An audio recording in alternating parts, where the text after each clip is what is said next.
नमस्कार, मैं हूं प्रशांत भारद्वाज और आप देख रहे हैं न्यूज रूम पोस्ट। भारत की जमीन पर दांत गड़ाकर बैठे चीन और पाकिस्तान को मुंहतोड़ जवाब देने के लिए भारतीय सेना तैयारी अपनी करती रहती है। पाकिस्तान और चीन पिछले कुछ समय से भारत पर हमला करने की फिराक में अपनी ड्रोन आर्मी को ज्यादा मजबूती दे रहे हैं और इतना ही नहीं, पाकिस्तान ड्रोन की मदद से भारत में दहशत के साथ साथ नशा फैलाने की भी लगातार कोशिश करता रहा है।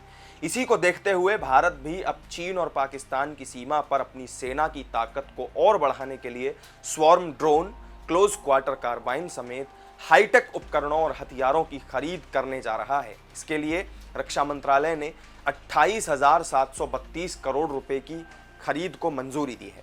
रक्षा मंत्री राजनाथ सिंह की अध्यक्षता वाली रक्षा खरीद परिषद ने इन तमाम प्रस्तावों को मंजूरी दी। पूर्वी लद्दाख में भारत की चीन के साथ लगी सीमा पर 2 साल से ज्यादा समय से जारी गतिरोध के बीच नए खरीद प्रस्तावों को मंजूरी दी गई। मंत्रालय ने कहा कि पारंपरिक और हाईटेक युद्ध का मुकाबला करने के लिए 4 lakh close quarter battle carbine खरीदने की मंजूरी दी गई है। इस बयान में कहा गया है कि यह कदम भारत में छोटे हथियार निर्माण उद्योग को एक बड़ा प्रोत्साहन प्रदान करने और छोटे हथियारों के निर्माण में आत्मनिर्भरता को भी बढ़ाने वाले हैं।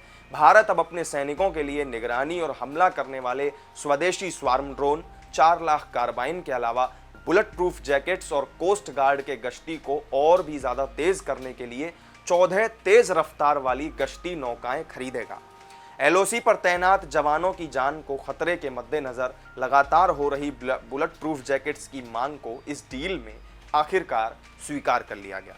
आतंकवाद विरोधी ऑपरेशंस को देखते हुए भारतीय मानक BIS-6 की सुरक्षा के साथ बुलेट प्रूफ जैकेट्स के लिए AON को भी मंजूरी दी गई है। स्वार्म ड्रोन के बारे में मंत्रालय ने बताया कि इनकी खरीद इसलिए की जा रही है क्योंकि ड्रोन तकनीक सैन्य अभियानों में सुरक्षा बलों की ताकत बढ़ाने वाली साबित हुई है। मंत्रालय ने बताया कि दुनिया भर में हाल के संघर्षों में ड्रोन तकनीक सैन्य अभियानों में सुरक्षा बलों की सबसे अहम ताकत बना है। इसलिए आज के आधुनिक युद्ध में भारतीय सेना की क्षमता को बढ़ाने के लिए DAC द्वारा भारतीय IDDM श्रेणी के तहत निगरानी और सशस्त्र ड्रोन स्वार्म की खरीद के लिए AON की स्वीकृति दी गई है। ड्रोन के अलावा सेना के लिए 4 लाख कार्बाइन भी खरीदी जाएंगी, जिनकी आतंकवाद विरोधी अभियानों में बहुत ज़्यादा ज़रूरत होती है।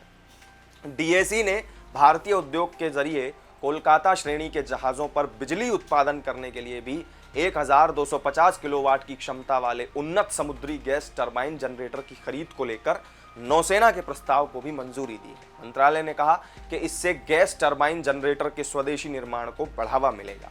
मंत्रालय ने यह भी बताया कि भारतीय तटरक्षक के लिए 14 तेज गश्तीपोत की खरीद के प्रस्ताव को भी मंजूरी दी गई है। तो इस वीडियो में फिलहाल इतना ही। भारतीय सेना की मजबूती पर आपका क्या कहना है, कमेंट करके हमें ज़रूर बताएं। वीडियो आपको पसंद आया हो तो लाइक शेयर कर दीजिएगा, साथ ही चैनल को सब्सक्राइब जरूर कर लीजिएगा। फिर मिलेंगे आपसे किसी नई वीडियो में नई जानकारी के साथ। तब तक के लिए दीजिए इजाज़त। नमस्कार।